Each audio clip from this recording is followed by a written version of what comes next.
एक डोळा, दोन डोळे आणि तीन डोळे. दूरच्या एका भूमीत एक वृद्ध स्त्री तिच्या 3 मुलींसोबत राहत होती. सर्वात मोठी मुलगी 1 डोळ्यांची होती. मधल्या मुलीला 3 डोळे होते आणि सर्वात लहान मुलीला 2 डोळे होते. त्यांची आई वृद्ध स्त्री सर्वात मोठ्या दोघींवर जास्त प्रेम करत असे. त्यांना हवं असेल ते सगळं ती करायची. खूप खूप धन्यवाद आई.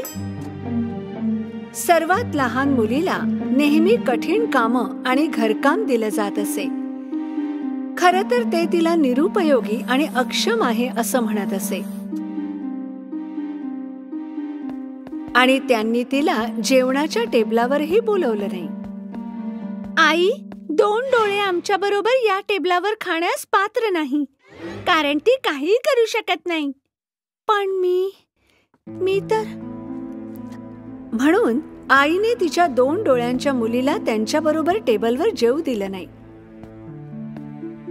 सर्वांनी टेबल सोडल्यानंतर तिला फक्त उरलेलं अन्न देण्यात आलं. तरीही ती सर्वांशी प्रेमाने आणि दयाळूपणाने वागत असे. एके दिवशी तिच्या 1 डोळ्याच्या आणि 3 डोळ्यांच्या मोठ्या बहिणी 2 डोळ्यांच्या मुलीकडे आल्या. त्यांनी तिचा अपमान केला आणि घाणेरडे कपडे तिच्या अंगावर फेकले. तू हे कपडे चांगले धुतले नाहीस, ते पुन्हा धु.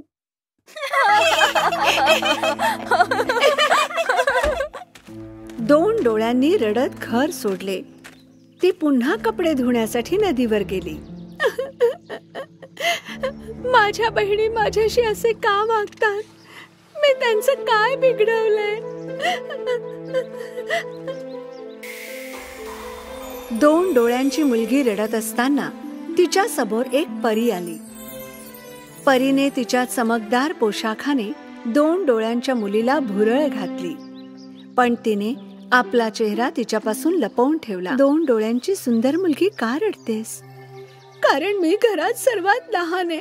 माझ्या आई आणि बहिणी म्हणतात की मी निरुपयोगी आहे आणि त्या माझा तिरस्कार करतात आणि मला जेवणाच्या टेबलावर शिळे अन्न देतात. अगं सुंदर मुली, उदास होऊ नकोस. पहा, माझ्याकडे तुझ्यासाठी एक भेट आहे.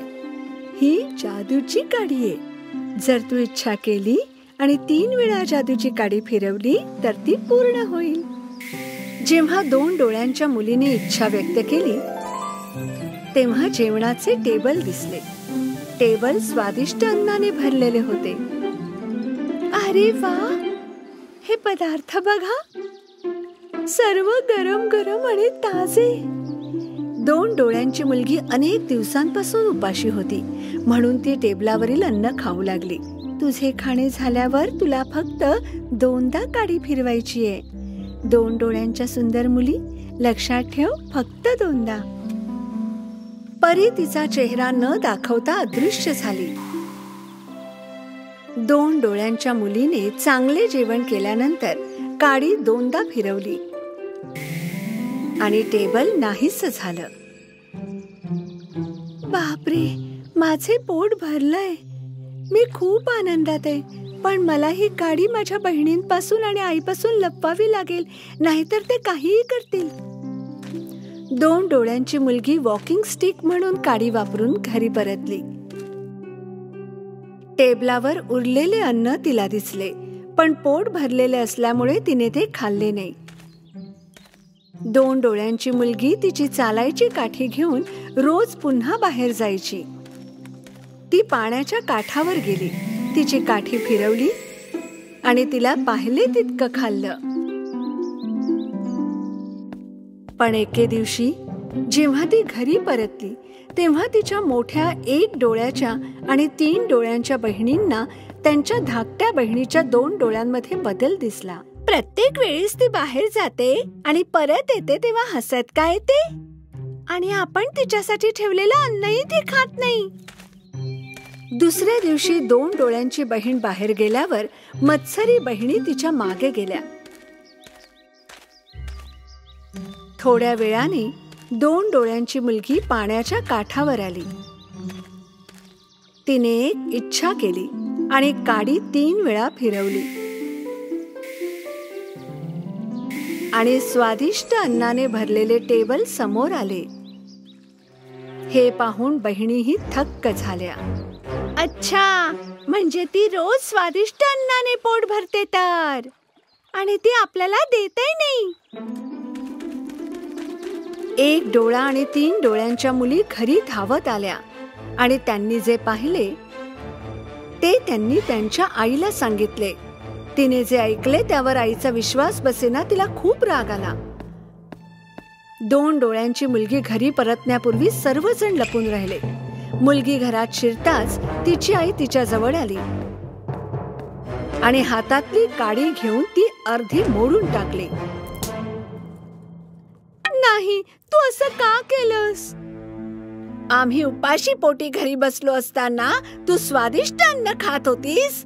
या घरात तुझ्यासाठी आणखी अन्न नाही. 2 डोळ्यांची मुलगी एवढी अस्वस्थ झाली की ती तुटलेली काडी घेऊन बाहेर गेली. त्याच वेळी रहस्यमय चांगली परी पुन्हा तिच्या समोर आली. रडू नकोस 2 डोळ्यांची सुंदर मुलगी. काठीचे तुकडे घे आणि चांदण्याखाली गाडून टाक. तू पुन्हा हसशील. 2 डोळ्यांच्या मुलीला तिचा चेहरा दिसण्याआधीच गूढ परी गायब झाली. मुलीने लगेच जाऊन परीच्या म्हणण्याप्रमाणे केले. दुसऱ्या दिवशी तिने काडीचे तुकडे जिथे पुरले होते तिथे चांदीची पाने आणि सोनेरी फळे असलेले एक झाड उगवले. ते इतके भव्य आणि तेजस्वी होते की प्रत्येक जण ते पाहू शकत होता. 2 डोळ्यांच्या मुलीच्या आई आणि बहिणींना झाडाजवळ जाऊन काही फळं गोळा करायची होती. पण जेव्हा जेव्हा बहिणी फळासाठी पोहोचायच्या तेव्हा झाडाच्या फांद्या वर उचलल्या जायच्या. ते पाहून 2 डोळ्यांची मुलगी लगेच त्यांच्याकडे आली. कदाचित मी या सुंदर झाडाचे फळ घेऊ शकेन. आम्हाला ते मिळू शकलं नाही, तुला कसं मिळेल? 2 डोळ्यांच्या मुलीने तिचे हात झाडाकडे पसरले. मला काही फळ आणि आनंद दे, चकाकणाऱ्या झाडा. या दयाळू शब्दानंतर झाडाने आपल्या फांद्या 2 डोळ्यांच्या मुलीसमोर वाकवल्या जेणेकरून तिला फळं सहज घेता येतील. 2 डोळ्यांच्या मुलीला ती फळं आई बहिणींना द्यायची होती, पण ते ईर्षेने वेडे झाले होते. अरे, मी ते करू शकते. पहा, मला काही फळ आणि आनंद दे चकाकणाऱ्या झाडा. मला काही फळ आणि आनंद दे चकाकणाऱ्या झाडा. पण 1 डोळा आणि 3 डोळ्यांच्या मुलींना झाडाने प्रतिसाद दिला नाही. हे झाड फक्त 2 डोळ्यांच्या मुलीच्या आदेशाचे पालन कसे करते? त्याच क्षणी एक देखणा शूरवीर त्याच्या घोड्यावरून तिथे आला. जा इथून 2 डोळ्यांच्या मुली, झुडपा मागे लपून जा. आपल्या स्वार्थाने आम्हाला लाजवू नकोस. गरीब 2 डोळ्यांच्या मुलीने आज्ञा पाळली आणि तिच्या हातात फळे घेऊन झुडपांच्या मागे लपली. जेव्हा राजकुमार चांदीच्या पानांच्या आणि सोनेरी फळांच्या झाडाजवळ आला तेव्हा तो आश्चर्यचकित होऊन पाहत होता. वाह, जर या भव्य झाडाच्या मालकाने मला चांदीची एक शाखा दिली तर मी त्याला जगातील सर्वात आनंदी व्यक्ती बनवेन. आम्ही या झाडाचे मालक आहोत महाराज. मी तुम्हाला चांदीची शाखा देऊ शकते. 1 डोळा आणि 3 डोळ्यांच्या मुलीने झाडाची फांदी तोडण्यासाठी खूप उड्या मारल्या, पण व्यर्थ. त्यांना एका पानालाही स्पर्श करता आला नाही. तूच म्हणाले होतीस ना की हे झाड तुझं आहे म्हणून. मग तुम्ही त्यातून एकही फळ का काढू शकत नाही? 2 डोळ्यांच्या मुलीला बाहेर येऊन तिची फळे राजकुमारासोबत वाटून घ्यायची होती, परंतु तिला तिच्या आई आणि बहिणींची भीती वाटत होती, म्हणून ती तशीच बसून राहिली आणि रडू लागली. आणि मग रहस्यमय परी पुन्हा दिसली. 2 डोळ्यांच्या सुंदर मुली, झाडाचे पान घे आणि तुझ्या हृदयाला लाव. मग न घाबरता राजकुमाराला सामोरी जा. 2 डोळ्यांच्या मुलीने परीने सांगितल्याप्रमाणे केले आणि तिचा जीर्ण झालेला पोशाख चमकदार आणि सुंदर पोशाखात बदलला. ती लपून बसलेल्या झुडपातून ताबडतोब बाहेर आली आणि तिच्या हातात फळं घेऊन शूरवीराचा सामना केला.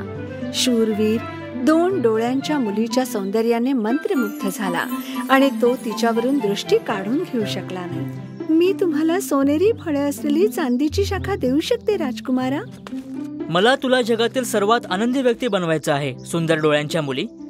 तू माझ्याशी लग्न करशील का? 2 डोळ्यांच्या मुलीने राजकुमाराचा लग्नाचा प्रस्ताव ताबडतोब स्वीकारला आणि त्यांनी एकमेकांना मिठी मारली. हे पाहून मत्सरी बहिणी आणि आईने 2 डोळ्यांच्या मुलीची माफी मागितली. आम्हाला वाटले की तू अक्षम आहेस, कारण तू आमच्यापेक्षा लहान आहेस आणि आम्ही तुझ्याशी वाईट वागलो. पण तू शुद्ध मनाची आणि दयाळू आहेस. माफ कर बहिणी. 2 डोळ्यांच्या मुलीने तिच्या बहिणी आणि आईला माफ केले. चांदीचे झाड आता तुमचे आहे. त्यातून तुम्हाला हवी तेवढी फळे मिळू शकतात. 2 डोळ्यांच्या मुलीच्या या सुंदर शब्दानंतर रहस्यमय परी चांदीच्या पानांच्या झाडाच्या टोकावर प्रकट झाली आणि तिने प्रथमच आपला चेहरा दाखवला. 2 डोळ्यांच्या मुलीला हे पाहून खूप आश्चर्य वाटले की परीला 3 डोळे आहेत आणि लक्षात आले की लोकांना चांगले वागवण्यासाठी फक्त चांगल्या हृदयाची गरज असते, मग ते कितीही वेगळे दिसत असले तरीही.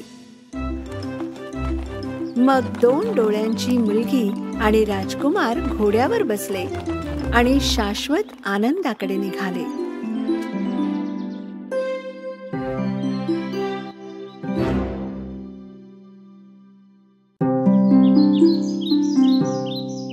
एकेकाळची गोष्ट आहे.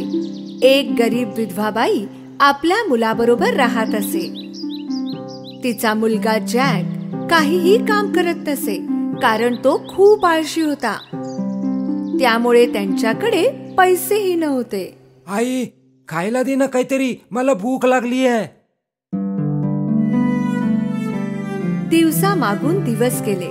ते लोक आणखी गरीब झाले. एक वेळ अशी आली की त्यांना त्यांची चंदेरी गाय विकावी लागली, कारण ते तिला खाऊ घालू शकत नव्हते. जॅकच्या आईने त्याला सांगितलं की गाय बाजारात घेऊन जा आणि चांगल्या किमतीत विक. मग ते कदाचित खाण्यासाठी काही विकत घेऊ शकले असते. बाजारात जाताना जॅकला एक विचित्र दिसणारा म्हातारा भेटला. त्या म्हाताऱ्या माणसाने गायीकडे पाहिले आणि जॅकला म्हणाला, हे बाळा, जर तू मला तुझी गाय दिलीस तर त्या बदल्यात मी तुला एक मौल्यवान गोष्ट देईन बघ. हे ऐकून जॅकला खूप आनंद झाला. म्हाताऱ्या माणसाने 5 दाणे आपल्या खिशातून काढले. हे एवढेसे दाणे? पण हे जादूचे दाणे आहेत. जॅकचा आधी त्यावर विश्वास बसला नाही, पण तो म्हातारा माणूस म्हणाला, ऐक माझ्या बाळा, तू एक चांगला आणि हुशार मुलगा आहेस. हे जादूचे दाणे घे. तुला कधीही पश्चाताप नाही होणार. माझ्यावर विश्वास ठेव. जॅकने त्याच्यावर विश्वास ठेवला आणि त्या जादूच्या दाण्याच्या बदल्यात आपली चंदेरी गाय त्याला दिली.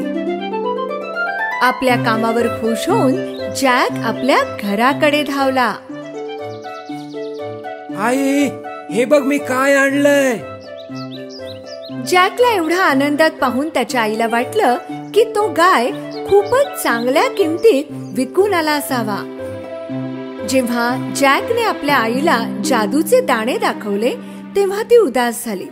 तिने ते जादूचे दाणे अंगणात फेकून दिले आणि जॅकला आपल्या खोलीत जायला सांगितलं. तू तुझ्या खोलीतच राहायचंय जोपर्यंत मी तुला बाहेर बोलवत नाही, आणि आज तुला अजिबात जेवण मिळणार नाही.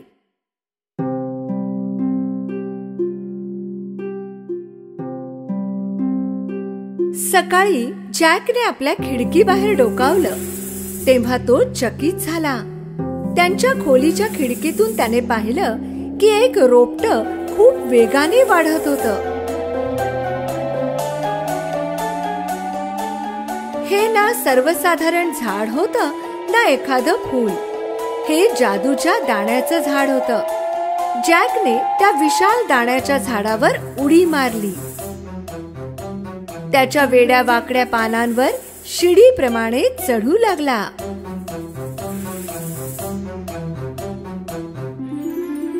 काही वेळ चढल्यावर तो एका विचित्र ठिकाणी पोहोचला. तेथे सगळं काही मोठं होतं. त्याने एक फुलांनी बहरलेला रस्ता पाहिला, ज्याच्या तटावर एक मोठं घर होतं. जॅक घराजवळ पोहोचला आणि त्याने दार वाजवलं. एका विशाल महिलेने आतून उत्तर दिलं. मी तुम्हाला विचारणार होतो की तुमच्याकडे काही खायला मिळेल. हो आहे, पण तुला माझा नवरा येण्या अगोदर इथून निघून जावं लागेल, कारण माझ्या नवऱ्याला लहान मुले खूप आवडतात आणि तो त्यांना खाऊन टाकतो. जॅक खूप घाबरला होता, पण तेवढाच भुकेलेलाही होता. जसा तो खाण्यासाठी टेबलावर बसला, त्याने ऐकलं की कोणीतरी खोल आवाजात बाहेर बोलत होतं. मला मुलाचा वास येतोय, कच्चा वा पक्का कसाही चालेल, मी त्याला शोधेन. हो हो हो. त्या बाईने जॅकला हाक मारली. आत्ताच्या आत्ता ओव्हन मध्ये जाऊन लप बाळा. जॅक ओव्हन मध्ये जाऊन लपून बसला. तो राक्षस किचन मध्ये येऊन वास घेऊ लागला. मला मुलाचा वास येतोय. तुम्ही हे काय बोलताय? तुम्हाला त्या मांसाचा वास येत असेल जे मी काल मांजरीला खाऊ घातलं होतं. जेवण झाल्यानंतर तो राक्षस आपलं सोनं मोजू लागला.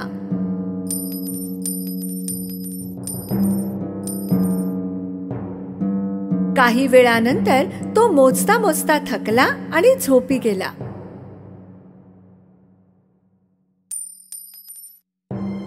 जॅक ओव्हन मधून बाहेर आला आणि त्याने सोन्याची बॅग उचलली. त्याने ती बॅग दाण्याच्या झाडाखाली फेकली आणि तो झाडावरून खाली उतरू लागला.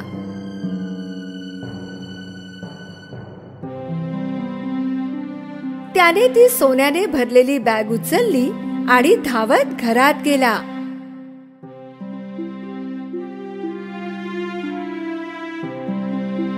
जॅकची आई सोने पाहून खूप खुश झाली. त्या दिवसानंतर ते कधीच गरीब राहिले नाहीत. पण काही महिन्यांनी त्यांच्याजवळ जे सोनं होतं ते संपलं. जेव्हा काहीच मार्ग उरला नाही, तेव्हा जॅक पुन्हा दाण्याच्या झाडावर चढला आणि त्या राक्षसाच्या घरी पोहोचला.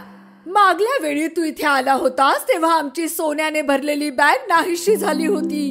पण तरीही तिने जॅकला प्रेमाने आत बोलवलं. थोड्या वेळाने राक्षस घरी आला. मला मुलाचा वास येतोय, कच्चा वा पक्का कसाही चालेल, मी त्याला शोधेन.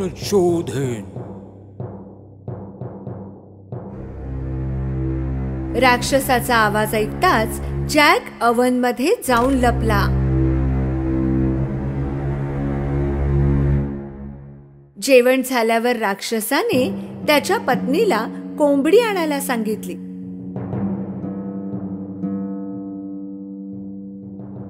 जेव्हा पत्नीने कोंबडी आणली तेव्हा त्याने कोंबडीला अंडे देण्यास सांगितलं. जॅकला हे पाहून आश्चर्य वाटलं की त्या कोंबडीने सोन्याचं अंड दिलं.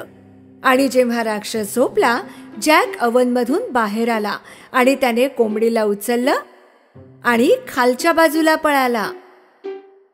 सोन्याच्या अंड्यांमुळे जॅक आणि त्याची आई पुन्हा श्रीमंत झाले होते.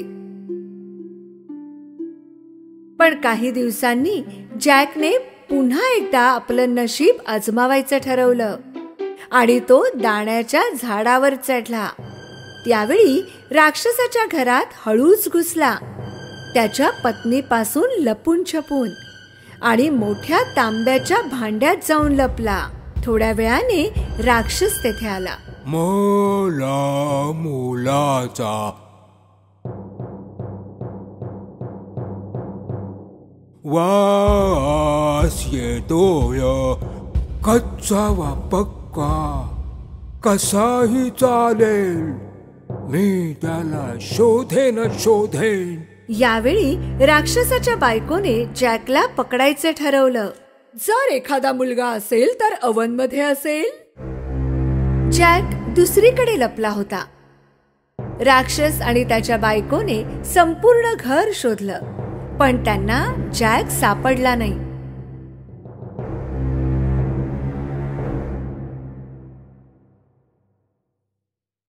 जेवल्यावर राक्षसाने सोन्याची वीणा टेबलावर ठेवली आणि तिला वाजण्याचा आदेश दिला. वीणा वाजू लागली आणि राक्षस झोपी गेला. यावेळी जॅकला कसंही करून ही वीणा न्यायची होती, म्हणून तो राक्षसाच्या गुडघ्यावरून चढत टेबलवर पोहोचला. पण असं काही झालं ज्याचा त्याने विचारही केला नव्हता. वाचवा! वीणा ओरडली. जॅकने वीणा पाठीशी मारली आणि टेबलवरून उडी मारली. राक्षस जागा झाला आणि जॅकच्या मागे धावला. जॅक दाण्याच्या झाडावरून गतीने खाली उतरू लागला आणि राक्षस त्याच्या मागे. जेव्हा तो घरी पोहोचला, जॅकने आईला बोलवलं. आई, लवकर ये आणि कुऱ्हाड घेऊन ये.